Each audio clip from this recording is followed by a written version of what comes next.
here in the room and online. Okay, so to go back and talk a little bit about Historic Beverly, as I was saying, a group of individuals from Beverly got together and started to collect their own histories. They weren't necessarily thinking about collecting all of the histories within the city. And so it's in 1891 where they come together and create the Beverly Historical Society. Today, our collection boasts nearly 1 million pieces in the collection, including 3 historic properties, which you see here up on the screen. You have the 1781 John Cabot House seen here in the lower left, and that's been our headquarters since 1892. The Cabot House is a regional visitor center, and it is the location where we offer pretty much everything, rotating exhibits, programs, and events, and research services in our archives. In 1932, the Society acquired the 17th century Balch House, which you see in the upper left-hand corner. And it was acquired from a group of Balch family members and preservationists from the family. John Balch was one of the first settlers of Beverly, and Balch descendants remain important contributors to the organization and the house. That's something to keep in mind as we work through the start of my conversation with you today. Then in 1937, we acquired Hale Farm from Hale descendants, and that's that yellow house, unfortunately, that's covered up by, see if I can do this. There you go. So it's covered up by my little top bar there, but hopefully now you can see it. The farm includes the 1694 structure that was built for Reverend John Hale, Beverly's first minister. That property reflects not only the 17th century witchcraft hysteria, with which Reverend Hale was deeply involved.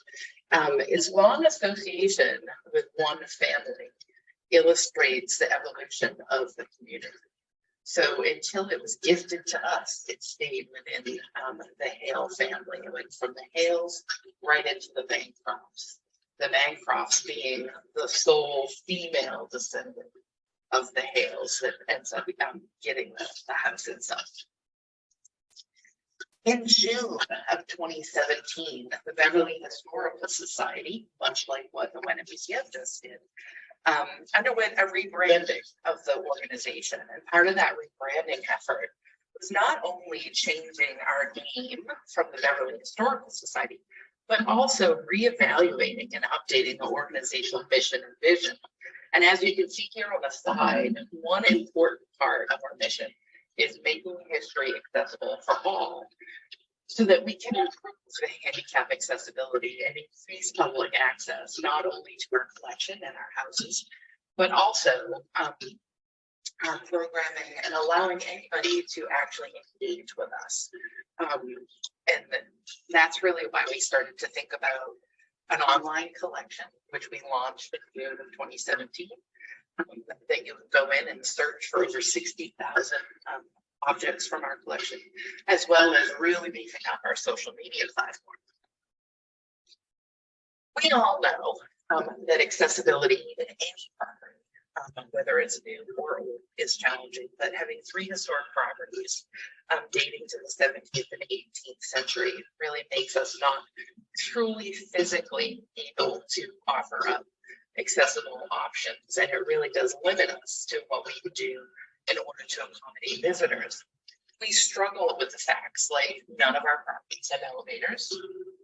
All of our restrooms are located on the 2nd floor in all 3 of our properties. Doorways are not wide enough, and all of those physical issues that you can imagine just continue to build. You name it, you have it. At the start of our rebranding efforts, we knew that accessibility to our programs and our exhibits was the #1 problem for us. But that isn't the only kind of accessibility issues that we have.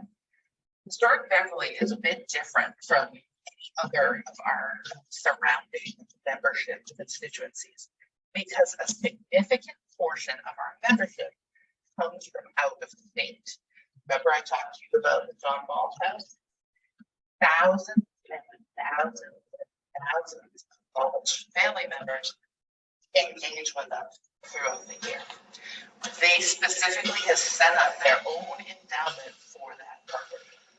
So these are members from all over the United States and outside of the United States, Italy and Ireland, that want to engage with us, and they're members. But through our membership, we offer free programs, free research. Well, if they're all over the United States, how do we offer them anything? And that's where we started to think about making history accessible for all. And that brings us to the summer of 2018 and the big idea. In the summer of 2018, we received a substantial gift of archival material from Mr. Quincy Abbott, who unfortunately, it breaks my heart, passed away last weekend. But he was a very, very solid descendant of the Beverly, Larkham, and Lovett families. He came into Historic Beverly, the Cabot House, and carrying just boxes and boxes and boxes of family history. And I do have to mention, the whole thing was a transcript. Oh. So he walks in with family history, hundreds of years of family history, all transcribed and on a thumb drive and in person. In this gift were dozens of documents covering the enslaved people in Beverly. Seen here on the left is a silhouette from that collection. The silhouette is of a young boy, Brutus from Mozambique. On the right is a sketch of Brutus playing ball, taken from Fanny Larkham's scrapbook, Fanny being one of his enslavers. We know from the gift of archival materials that sometime between 1816 and 1819, the boy would come to be called Brutus, was born into slavery in the African country of Mozambique, which is why he's known as Brutus Mozambique. Also included in this gift are the passport and indentured papers of Brutus and the will and petition for freedom for enslaved woman, Juno Larkham, who we'll talk about in just a minute. It was this gift of archival material that was the seed of life to this online exhibit. Thankfully, the documentation didn't stop there. Fast forward a bit to the next following year, summer of 2019, as we were in the design process of creating the online exhibit, we received the entire archival collection of the First Parish Church in Beverly. The First Parish Church collection holds the original records of Reverend John Hale. That is his signature from his sermon book. As the minister, the first minister of the town, he would have really acted as a city clerk. It's not necessarily a sermon book. Yes, there are some great sermons in there, but it's really the who's who. It's the nosy book of the late 1600s. You saw who was marrying who was in the hospital or who's taken ill, who's given birth, who's died, who they're going to pray for because they've taken ill. Anything, everything you could possibly imagine is in this collection of books. And so in this donation, we found records of more enslaved people who attended the First Parish Church. So these two collections, the one from Mr. Abbott, along with the First Parish Church, were the drive and the inspiration for us to tell complete stories of the enslaved people of Beverly. It's important to note that everything that you see in the online collection for visuals in the Set at Liberty online exhibit is from the Historic Beverly collection, except for just one image. So that fact should demonstrate how important our collection is to the topic of the enslaved people in Beverly. So let's take a look at some of the content that's used in the exhibit and how we were able to tell these complete stories with our collection. Now, I mentioned complete stories. That's because the first story that we pieced out was Juno Larkham. Years earlier, before my arrival at Historic Beverly had published a newsletter article on Juno, so that it was really important for us to take a look at Juno in a deeper manner. And it was important for us to also include her in this exhibit. And that helped us to really focus on a family, the Larkham family, and to present an entire story of an enslaved family that lived in Beverly. Using the records from the First Parish Church, along with a Larkham family donation of 2018, thanks to Mr. Abbott, as well as digging into the Essex County probate records, we were able to do a little digging, some great detective work. And we were able to find out where Juno Larkham and his family lived until 1775, which you see here in a drawing depiction of what the farm would have looked like when she lived there, and that's on the left. And on the right is the actual house, the farmhouse, with further additions that had been made to the house. So the property is still standing in Beverly Farms. We also uncovered when and where she attended church. Remember, we got that great gift from the First Parish Church. Well, she attended that church. Juno Larkham, her husband Jethro Thistle, and their children were members of the First Parish Church congregation and attended church in this building that you see on the screen. And she attended that same congregation through the construction of the new building, which exists today on Cabot Street. And that was built in 1772. And she stayed in the congregation here in the new building, the new First Parish Church, until her death in 1860. In baptismal documents from the First Parish Church, so this is an image of one of the pages inside Reverend Hale's sermon book. Remember, I told you it's the who's who. You can see there are two yellow highlights. One says Jethro, and the other says Juno. It's the blue arrow that's pointing to those entries. In these baptismal documents from the First Parish Church, we found that husband and wife Jethro and Juno were baptized in the spring of 1756. And those entries read, Jethro, a Negro man, servant of Jeffrey Thistle, was baptized on April 25th, 1756. That entry just gave us so much information because it linked Jethro to his enslaver. And we could unweave that spider web. From there, there's the entry for Juno. Juno, a Negro woman, servant of David Larkham, on May 9th, 1756, baptized. So even by giving us the dates in these entries of when they are actually enslaved by Jeffrey Thistle and David Larkham, that puts them right into a timeline for us. So much more than what we had prior to receiving all of these documents. From our archive, we could even document the breakup of the Larkham family, including the sale of Juno and Jethro's children. One of Juno and Jethro's sons, Caesar, was sold when he was 17 to Thomas Davis, a wealthy Beverly merchant, who paid 40 pounds for him.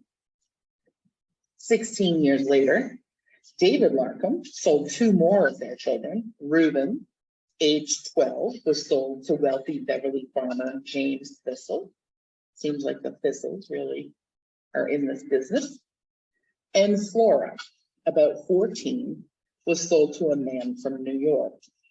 You can see here in the bill of sale for Reuben, the signature of David Larkham at the bottom. Other details of Juno's time in Beverly include the miraculous story of Juno taking a stand against her enslavement. The breakup of Juno's family and the prospect of more of her children being sold. I mean, she just watched 14-year-old Flora be sold to a man in New York, and she'll probably never see Flora again, and she knows that. So that the heartbreak that she's feeling and the prospect of more of her children being sold off seems to really be the catalyst for her to take a very unusual step, and that's taking her enslaver, David Larkham, to court. She charged him with trespass and assault, stating that she and her family were seized with force of arms and imprisonment, kept in slavery against her will. If Juno's lawsuit succeeded, there was no way to be sure that they could find work to support themselves as free people. If it failed, she would have had to continue working for a man that she had charged with attacking her and enslaving both her and her family. Juno's case was put before the Essex County Court in Salem in July of 1774 and heard in November of that same year. Now, I know it's difficult to read up on the screen. This is a transcript of what Juno actually said, because remember, the date is 100 years later. Correct, the translation. So what ended up happening is Juno can't read or write, and so it's transcribed. And this is what it says. In her petition, dating November 1774, she states, "Please, Your Honor, my mother come to Captain Henry Herrick 50 odd years ago, and my mother was an engine woman. She comes from Roanoke in North Carolina, my mistress tells me, and other people, and I have served her 46 years and above. And my master Larkham has sold 2 or 3 of my children. And now I am uneasy by reason of selling my children. And now, gentlemen of the jury and judges, judge ye whether or no I hadn't ought to be set at liberty." For the next months, Juno Larkham and her children were forced to wait for the court to decide their fate. Then in April 1775, David Larkham died. As a result, the court decided to dismiss Juno's Larkham's lawsuit without finding, leaving Juno as the property of the Larkhams. According to the Essex County probate records of David Larkham's estate, sometime between 1775 and 1779, Juno did something extremely unusual. She claimed their freedom.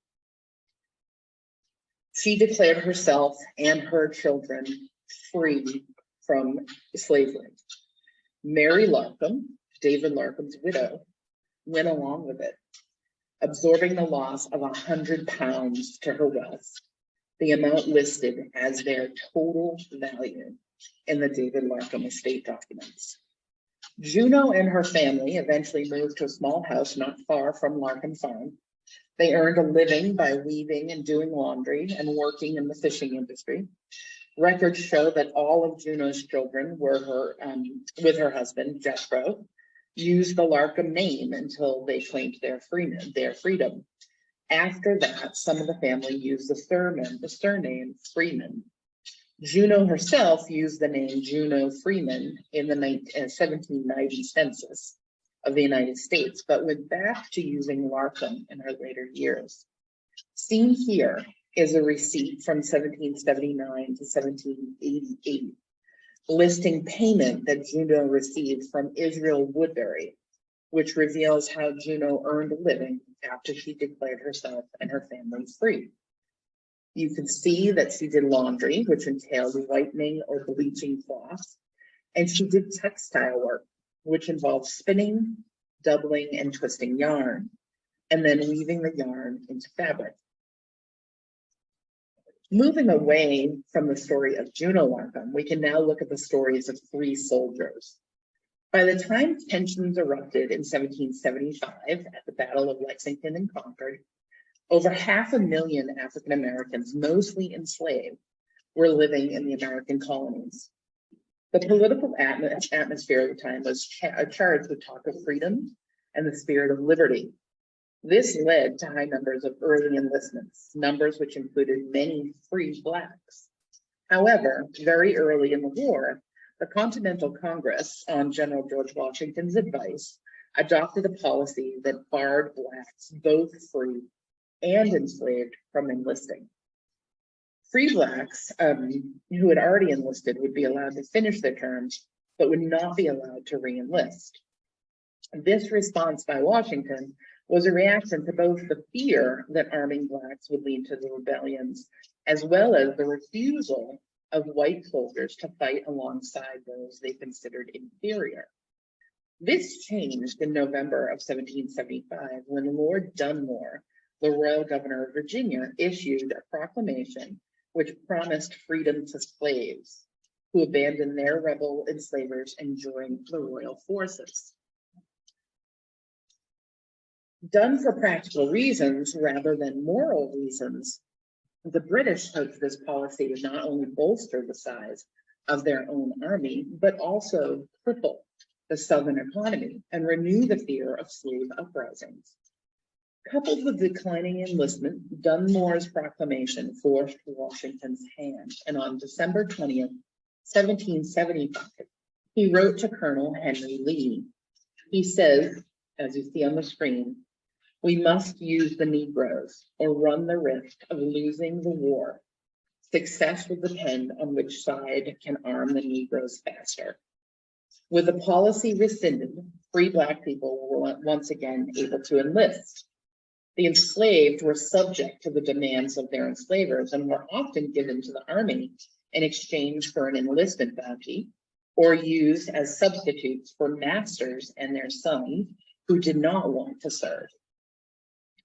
Based on a variety of sources, including original documents in the Historic Beverly collection, we know the stories of 3 soldiers from Beverly who participated in the war: Private Esau Hale, Private Jethro Thistle, and Private Caesar Russell. When he was a boy, Aesop Hale was enslaved by Colonel Robert Hale of Beverly. Hale's estate, which was appraised on May 14, 1767, included, quote, 2 old Negroes named Caesar and Rose, and 2 Negro boys named Hector and Esau. You can see here that it's listed at the top of this document, and it's highlighted in a very faint yellow.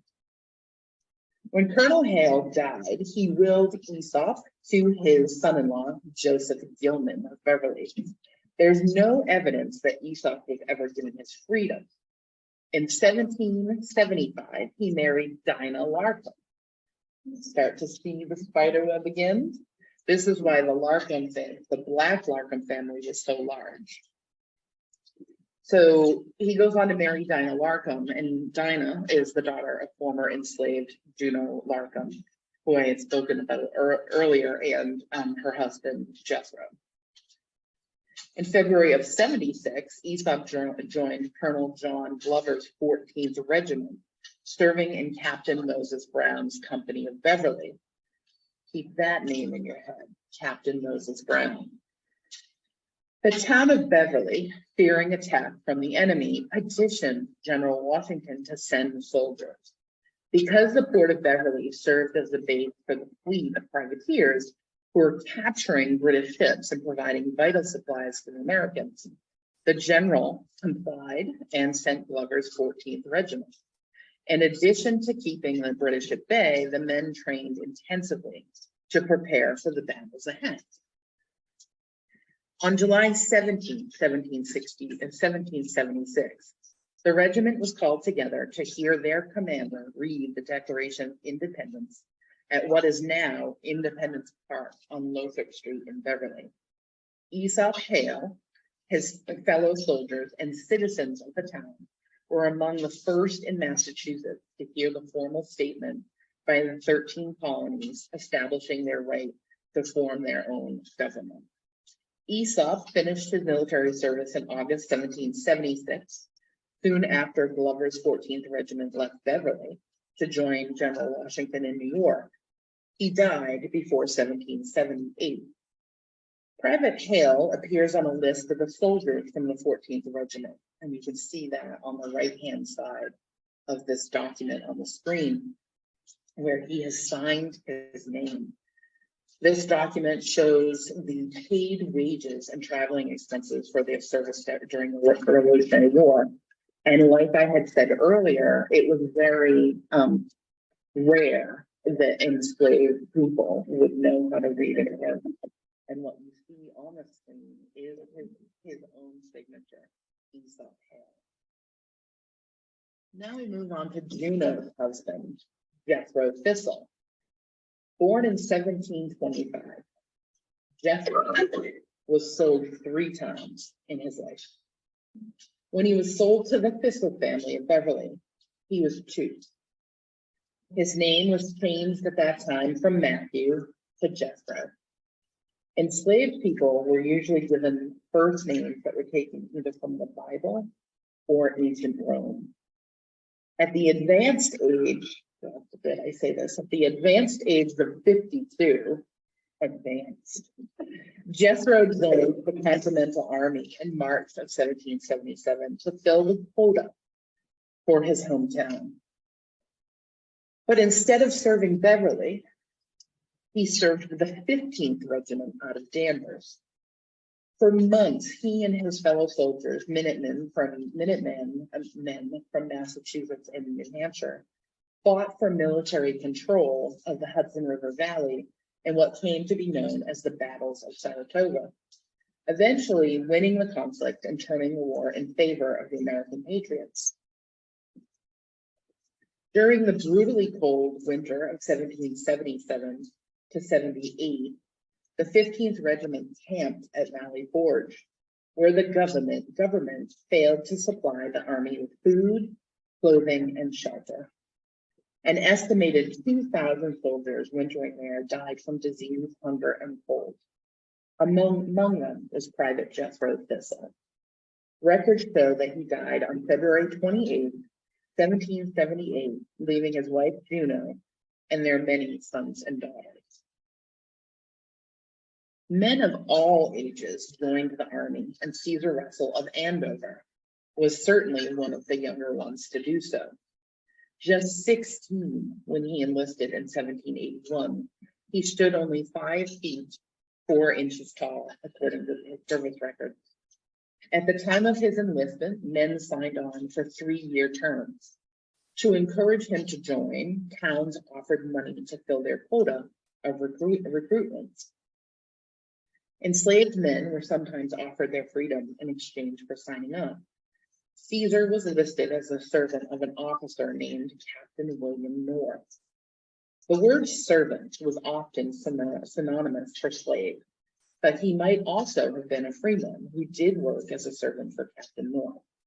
You see, Captain North was the aide-de-camp or the assistant to Major General Frederick von Steuben, a member of General Washington's staff who played a very important role in improving camp conditions at Valley Forge and developing and implementing military training for the troops. At 19, Caesar finished his service in the Continental Army as a private. He and his wife Sally moved to Beverly after the war, where their 5 daughters were born. They lived in Beverly for the next 20 years, during which time Caesar supported his family by working as a cook on trading vessels, one of which was the ship Mary. What you see here is his signature, a little more crude than Aesop Hale's. And this is in the ship log that we have of the ship Mary. It was not common at all, like I said, for the enslaved people to have a signature or know how to read and write. So I think we've seen multiple cases where there's some education that is being done, or at least some skill in writing has been offered to them. And then we move to Brutus. This brings us full circle right to him. In 1750, David Larkham married the widow Mary Herrick West, who brought to her marriage an enslaved woman named Juno, whose story we've already talked about. It was at this time that Juno became known as Juno Larkham, and that officially established the Black Larkham family in Beverly. A generation later, Brutus Mozambique came to the Larkham family as an enslaved African purchased by Captain Henry Larkham. Sometime between 1816 and 19, the boy who would come to be called Brutus was born into slavery in the African country of Mozambique. And by 1825, he was living in Brazil, where he was purchased by Captain Larkham, a Beverly sea captain, on a trading voyage to Brazil. Captain Larkham and his wife Fanny, who later renamed the boy Julius Caesar Larkham. Remember, I had said that most of the time they get renamed. They planned to train the boy as an indentured house servant. Brutus lived in Beverly for about 6 years with Henry Larkham's family, learning the trade of being a house servant and attending school. The last record of Brutus that we have actually shown him at the age of 16 on the crew list of the ship Catherine, sailing for the Pacific Ocean. At the present, there is no information indicating why Brutus stopped being a house servant and went to sea instead. I think we kind of know. In a letter written to his wife and daughter while he was in Brazil, Captain Larkham noted that Brutus would be freed and would learn how to be a house servant, cleaning his boots and doing other small jobs. He states in the letter that you see on the screen, "I shall not come alone, but bring a Negro, N period, E period, G period, R period, O period, a Negro boy by the name of Brutus to clean my boots and other small jobs. He was born in Africa and a slave, but will be free at the moment he treads on the soil of our country. 10 doubloons was paid for him, about 1 for every year at his age. I suppose you will scowl, but never mind. We hold all men are born free and equal." But he paid for him. Indenture papers or apprentice papers were written, and this was a contract stating that Brutus would remain a servant of the Larkhams for the next 15 years, learning his trade. In addition, he would be taught to read and write. When Brutus finished his indenture, Captain Larkham promised to provide him with 2 suits of clothing, at least one which would be new. This was a standard indenture contract for a child. Adults were indentured for shorter periods of time, usually between 3 to 10 years. Apparently, Brutus did not live long enough to complete his indenture. Unfortunately, I will not be able to walk you through all of the stories that are in the online collection, in the exhibit, and all that it covers. But that should actually speak volumes to what we have and the stories that we can tell. There's stories of Chloe Turner and Caesar and Davis that remain for you to explore online. But it's important to note that there are even more stories left to be told outside of this exhibit. After the launch of this exhibit at the end of 2019, we've been asked about what else we have in store in regards to the stories of the enslaved people in Beverly. And I can honestly say that our work continues. There are numerous enslaved individuals with direct connections to Beverly who were not included in the Set at Liberty exhibit, but that doesn't mean that we've forgotten them or that we will not tell their stories. For example, we have this bill of sale from our collection that documents the transaction between 2 men, Beverly men, on March 14, 1761, for Phyllis, a Negro woman, who was purchased by Benjamin Cleves from William West for the sum of 22 pounds and 13 shillings. So there's slave trading right in the city of Beverly taking place. We also know of references in our collection of other named and unnamed Blacks who were enslaved in prominent Beverly homes, whose narratives are not in the exhibit, including Gove. Gove was a woman enslaved by William Bartlett and his mother, Anna. There's very little that we know right now, but this document that you see here on the screen from our collection tells us that in 1762, Gove is described as being part of William Bartlett Sr.'s estate. He died in 1760, and that she was inventoried at his death at being worth 26 pounds and 13 shillings and 4 pence, which is about $7,000 in US currency today. Initially, mother and son shared Gove and her services, but in this document, Anna pays William 100 pounds to own Gove. Then there's Copper. Copper was listed as John Stanley's unnamed Negro. There's the Negro man valued at 95 pounds, who's enslaved by John Ball, son of Benjamin Balch. And then there's Portia, a 10-year-old girl sold to Captain William Bartlett. And she was sold to him in 1769, and you can actually see that on the screen. This is the sale of Portia.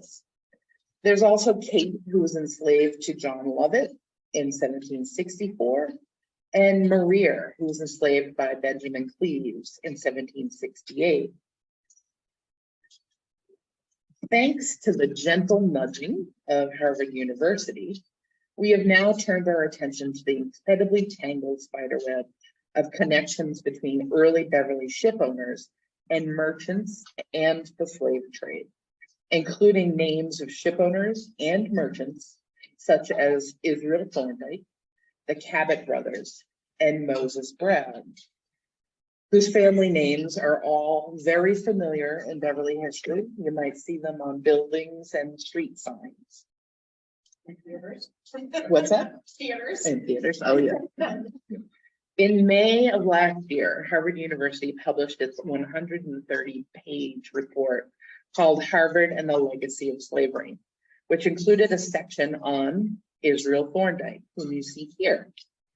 Thorndike was a prominent Beverly resident of the late 18th and early 19th century who lived in the building that is now City Hall in Beverly on Cabot Street.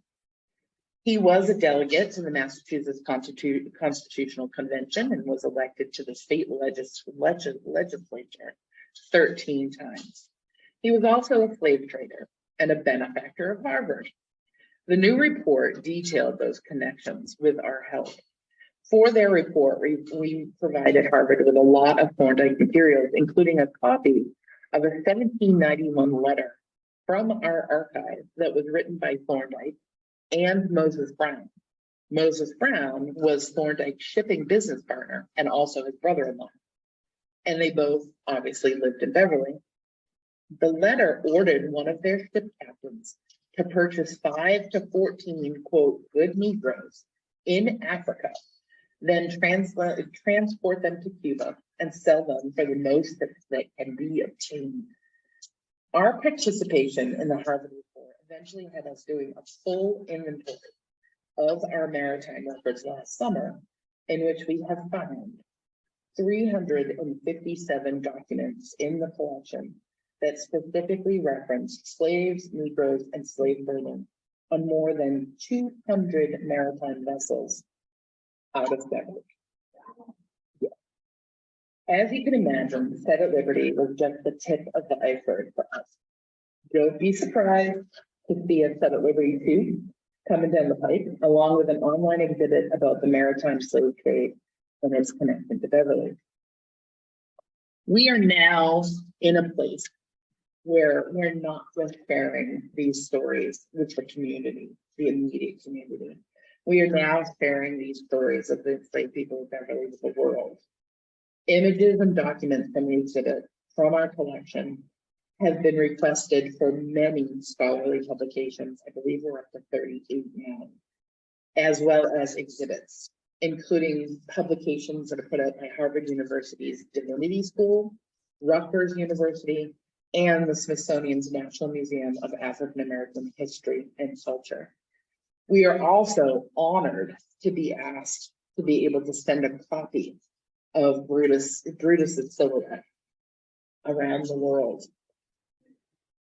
It is going to be, he's going to take a journey to international museums for an exhibit entitled "In Slavery's Wake, Making Black Freedom in the World."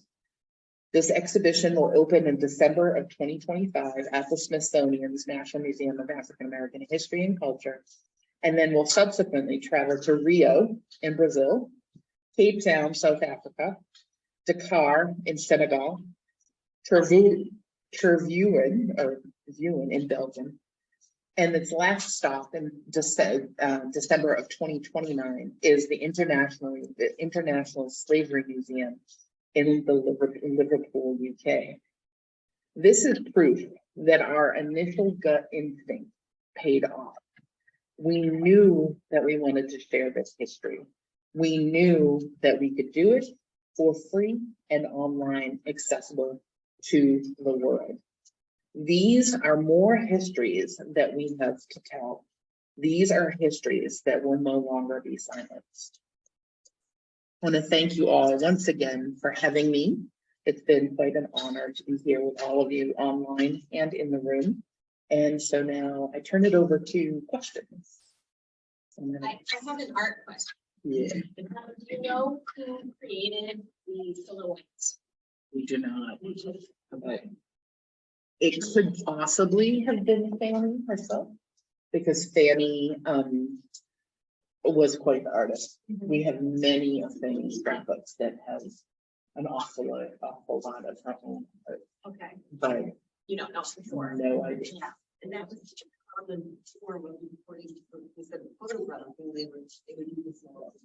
And the way that it's placed in the scrapbook is it's Brutus's silhouette and then that little hand drawing. Yeah, so it's Of most Brutus. likely. Yeah. Interesting. And it's not cut appropriately. It's like she's just cut a very weird piece of paper and then has decided to put it on. It's So very, is it a cut silhouette or a It's- fake silhouette? I believe it's a cut silhouette. Oh, interesting. So, but it's on this very odd angled piece of paper. So it's like a piece of scrap paper on which the black paper has been Yes. placed. Interesting. Yeah, it's a beautiful piece. Yeah. Want to see any questions online? You talked about the slave trade Yes. and the number of people and ships and so on involved in it. It's my recollection that slavery was outlawed in Massachusetts in 1783 and trading in slaves was outlawed in 1789. How many your records match those dates? So, it goes well beyond 1789, unfortunately. And it isn't until about, I want to say it's almost 1820 where it stopped out. So there's a good solid 30 years that slave trading is still taking place. So, and that's just looking at In Salem, Joseph White was trading in slaves. The time years, maybe in the 1930s. There too, the laws and stuff. Yeah, well, Yeah. they would find a lot of loopholes in the law. So the trade would happen while they were still on the boat. So they weren't technically on land, or the trade would happen, outside the city limit, or it would, so they found a lot of. Massachusetts ship owners from the dealing of slave anywhere in the world. Yes, but they would register their ship somewhere else. They found all kinds of loopholes. So even if the law technically wasn't being enforced a lot of times, but they would still, even if it was going to be enforced, they would find loopholes ways to register. So they would register their ship in the West Indies. So that it wasn't a United States ship. It wasn't a Massachusetts ship, it was a West Indies ship, even though it really was a United States ship. Familiar. Yeah. Yeah. From what you have said, I was thinking the same sort of thing is happening with the trade ships in Gloucester, Suriname, and stuff like that, so that there's a history of slave trading in Gloucester as well as Beverly, I'm sure, right? Correct. So the, for those of you online, the question is raised, or the point is made that the same thing was taking place with, the slave trade out of Gloucester. And, it's really this period of time in history for us in the museum field has been pretty phenomenal because it's really opened up, the opportunity for us to collaborate. And so a lot of the collecting institutions along the Essex National Heritage Byway have come together. And symposiums coming up in March where all of us are going to gather and present. But we are starting to take a look at each other's collections to see, this is truly a spider web where you find a little nugget and then you start to go down. And I'm finding, and I've created great, partnerships with the Marblehead Museum, Martha Oaks at the Cape Ann Museum, because there's just so much overlap in our documentation stuff. And most of it is through the ship logs, so, the slave trade. Do we know when the first slave trade comes about June? So the actual slave trade on a boat, is that, or are you talking about the slaves? So that would be, you should read 1619. I did. So that would be the date. Oh, so not only do they come Jamestown. So Jamestown is when it, and so then it's, I believe it's 4 years after is the first documentation in Massachusetts.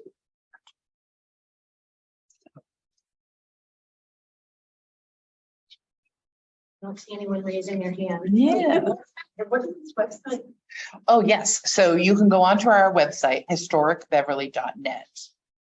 And under the exhibits, there's a collection tab and you'll go right into current exhibits. And we have 2 online exhibits up there now for free. And you can share them and whatnot. It was important for us, again, because of our mission, to share this history and not put any limits on it. And so you can go in, take a look. Set at Liberty is pretty dense, very, very dense. And there are times where I struggle with some of the content because it's very overwhelming.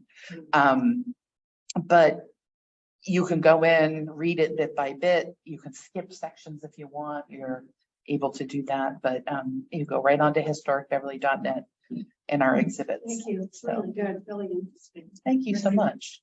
Thank you very much. Right. Thanks.